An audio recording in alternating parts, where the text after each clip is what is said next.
Hello friends. So today we discuss about a new topic that name is plasma membrane. Yes, plasma membrane.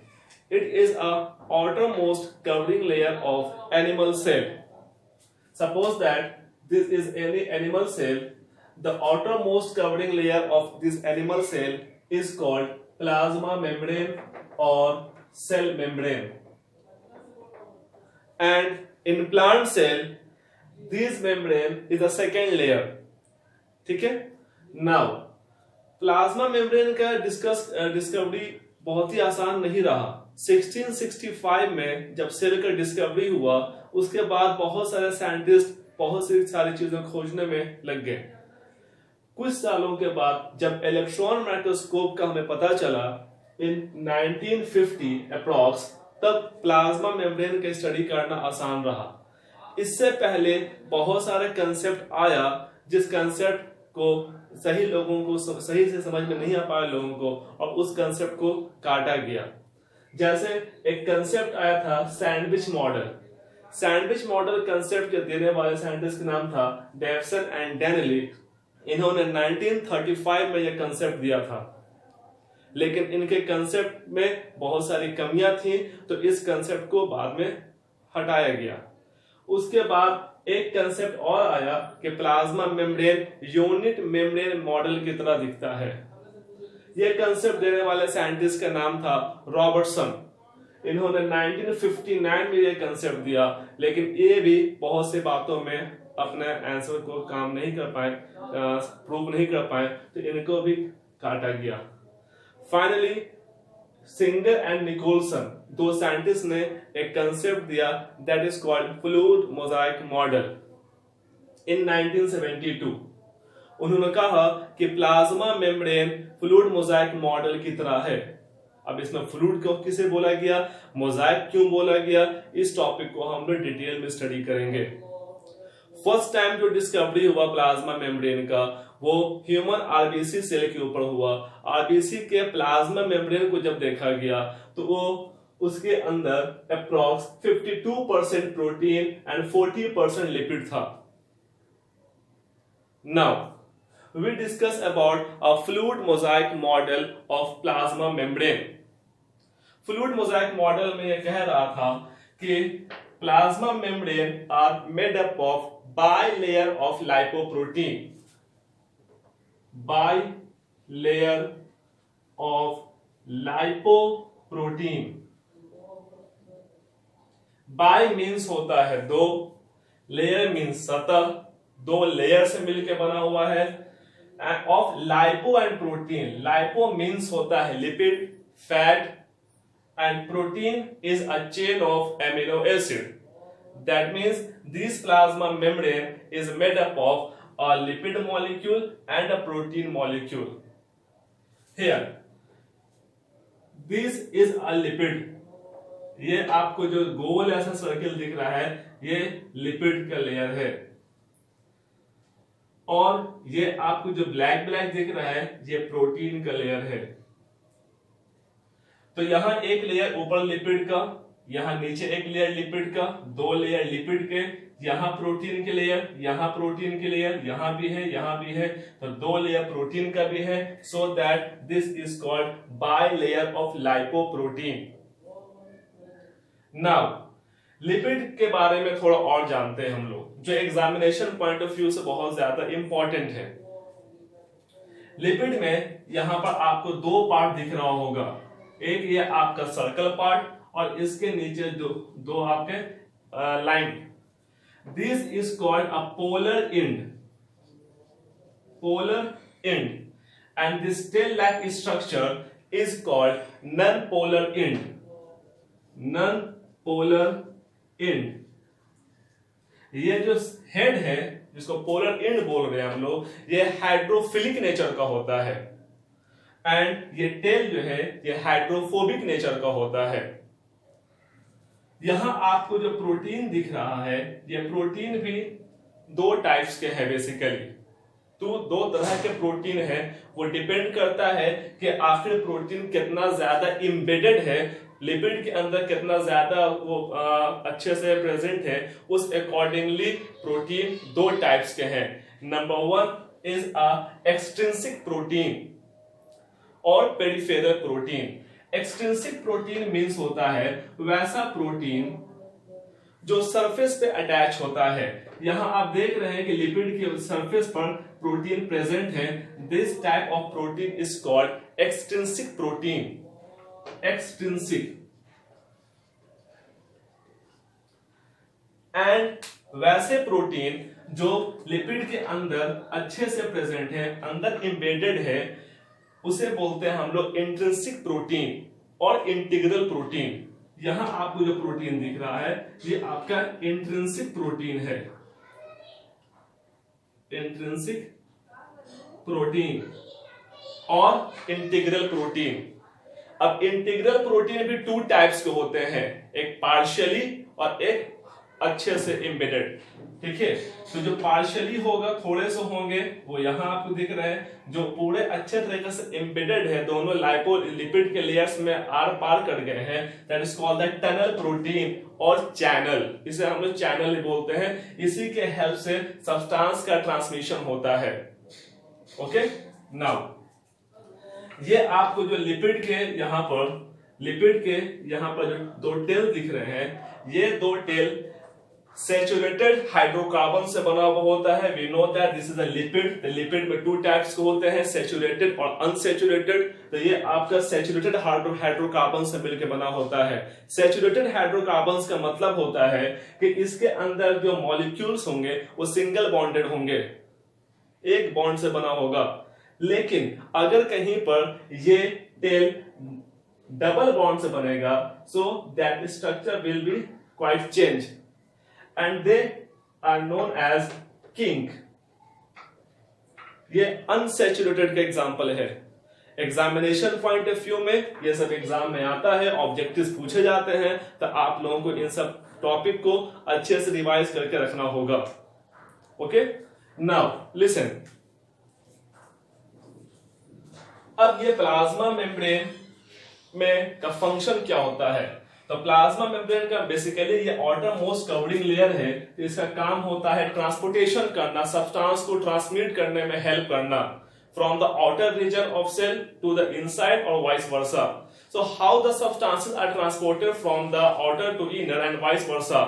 There are two processes which occurs in a plasma membrane. Number one is a diffusion, and number two is osmosis. Diffusion is a simple process by which a substances like solid particles or a gaseous molecule are moved from the higher concentration to lower concentration. That is called diffusion process. कैसे होता होगा ये समझते हैं। Suppose that this is any plasma membrane, any membranous structure, and here is a substance. Suppose that oxygen gas is present, and it is a internal structure of a cell. तो how the oxygen molecule are transported? तो oxygen molecule transport होगा। अगर यहां पर इसका concentration ज्यादा होगा, इसके अंदर कम होगा, तो ये हायर टू लोअर मूव कर जाएगा। This is called the diffusion process. अब सवाल ये उठ सकता है बच्चे के दिमाग में से, अंदर ज्यादा होगा कि नहीं? अंदर ज्यादा नहीं होगा, क्योंकि जो अंदर पहले से ऑक्सीजन था वो यूटिलाइज हो गया होगा रिस्पायरेशन में। सेल को जिंदा रहने के लिए, मेटाबॉलिज्म को मेंटेन करने के लिए रिस्पायरेशन कंटिन्यूस करना पड़ता है। रिस्पायरेशन एक कंटिन्यूस प्रोसेस है, जिस वजह से जो पहले से ऑक्सीजन होगा वो यूटिलाइज हो गया होगा, तो उस हिसाब से बाहर का कंसंट्रेशन ज्यादा होगा। So oxygen are move from the higher concentration to lower concentration, that is called diffusion. From this process the gases molecule are move from the higher to lower. Suppose that in osmosis, this is a membrane of any plasma membrane, and here is a water molecule or water concentrated molecule. These are also moved from the higher concentration to lower concentration. That is called the osmosis process. So that they are basically two processes through which the substances are moved. Now, question पूछता है कि कितने तरह के transportation होते हैं, process नहीं, कितने तरह के ट्रांसपोर्टेशन होते हैं प्लाज्मा मेम्ब्रेन से, तो आप बोलिएगा they are two types of process. Number one is the passive transportation और passive transport, and number two is the active transport. Now listen, number one is the passive transport and number two is active transport.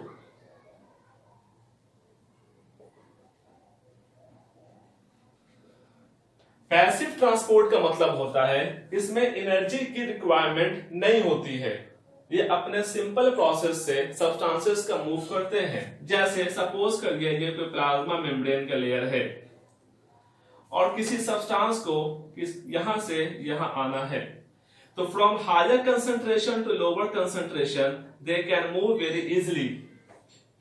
There does not require any energy for this process, that is called a simple passive process, passive transport. Now one more process is present, that is called the facilitated transportation. Facilitated. In this type of transport, whenever the component, the atom molecules are need for protein channel for the transportation. अब suppose करिए यहां पर कि किसी concentration को move, किसी भी substance atom molecule को मूव करने के लिए एक प्रोटीन चैनल की हेल्प चाहिए, प्रोटीन चैनल की हेल्प चाहिए, और वो सब्सटेंस यहां से मूव कर रहा है दिस प्रोटीन चैनल की वजह से, that is called a facilitated transport system. They also not required any energy, इसे भी कोई एनर्जी की जरूरत नहीं पड़ेगी। But in active transport, listen very carefully, in active transport they need energy. Why? Because ये अपोजिट काम करता है। अभी तक एक जनरल तरीके से काम हो रहा था, हायर कंसंट्रेशन से लोअर कंसंट्रेशन की तरफ मूवमेंट हो रहा था, but in active transportation system lower concentration से हायर कंसंट्रेशन की तरफ मूवमेंट होगा। सपोज दैट ये कोई प्लाज्मा मेम्ब्रेन का लेयर है और सब्सटेंस यहां ऑलरेडी ज्यादा है, हायर कंसंट्रेशन ऑलरेडी सेल के अंदर है, बाहर में कंसंट्रेशन कम है। सपोज दैट ये बाहर के लिए एक्स्ट्रा सेलुलर एरिया है या इंटरसेलुलर एरिया है, तो यहां से सब्सटेंस अब मूव करेगा कम से ज्यादा की तरफ, तो दे नीड एनर्जी।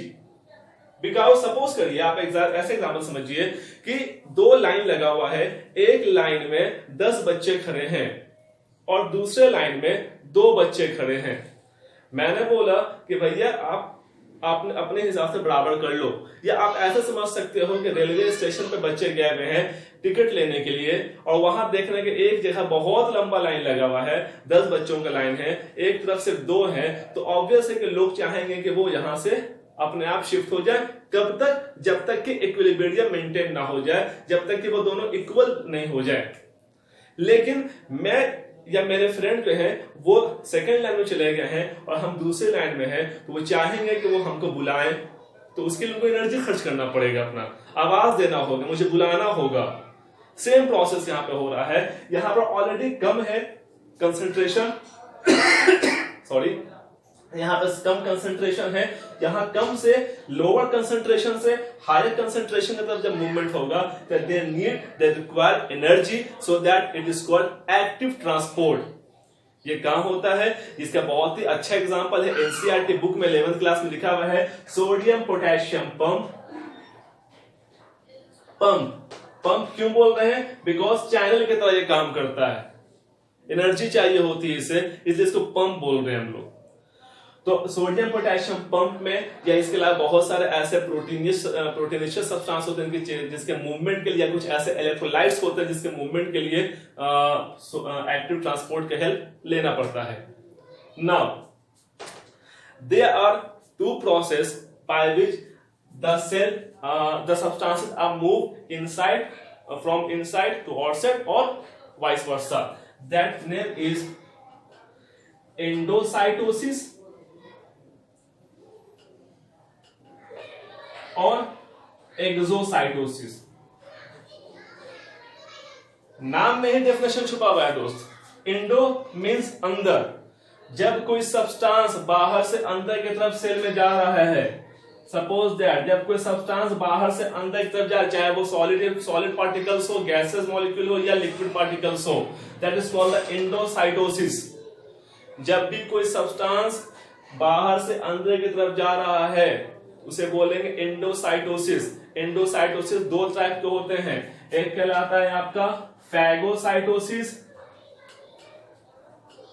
और एक कहलाता है आपको पिनोसाइटोसिस। फैगोसाइटोसिस को बोलते हैं हम लोग सेल ईटिंग। जब सेल किसी सब्सटेंस को इंटेक करता है that is called the phagocytosis. And pinocytosis whenever the cell drinking, whenever the cell intake the liquid particles, that is called the pinocytosis. Now the next one is the exocytosis. Exo नाम से पता चल रहा है, exit word से बना, एक्सो बाहर निकलना। तो वैसा प्रोसेस जिससे सेल के अंदर से कोई भी सब्सटेंस बाहर की तरफ आता है, यानी वेस्ट पार्टिकल्स के बाहर रिलीज होना, that is called the exocytosis. Is that clear? तो ये एक छोटा सा लेक्चर था। आज हम लोगों ने जाना प्लाज्मा मेम्ब्रेन के बारे में, प्लाज्मा मेम्ब्रेन के स्ट्रक्चर, प्लाज्मा मेम्ब्रेन का फंक्शन, कैसे काम करता है। इसमें कुछ कुछ टॉपिक बहुत ही ज्यादा इंपॉर्टेंट जो एग्जामिनेशन पॉइंट ऑफ व्यू से बहुत ज्यादा इंपॉर्टेंट है, जिसमें से आपका आरबीसी में कितना % प्रोटीन होते हैं, कितना % लिपिड होता है। Who given the concept of the fluid mosaic model. Fluid mosaic model क्यों बोलते हैं? क्योंकि ये लिपिड और प्रोटीन के मिलकर बना हुआ होता है। फ्लूइड नाम पड़ा है इसका, सॉरी मैं भूल गया था बात, फ्लूइड इसका नाम पड़ा है क्योंकि ये लिपिड जो है ये मूव करता हुआ रहता है।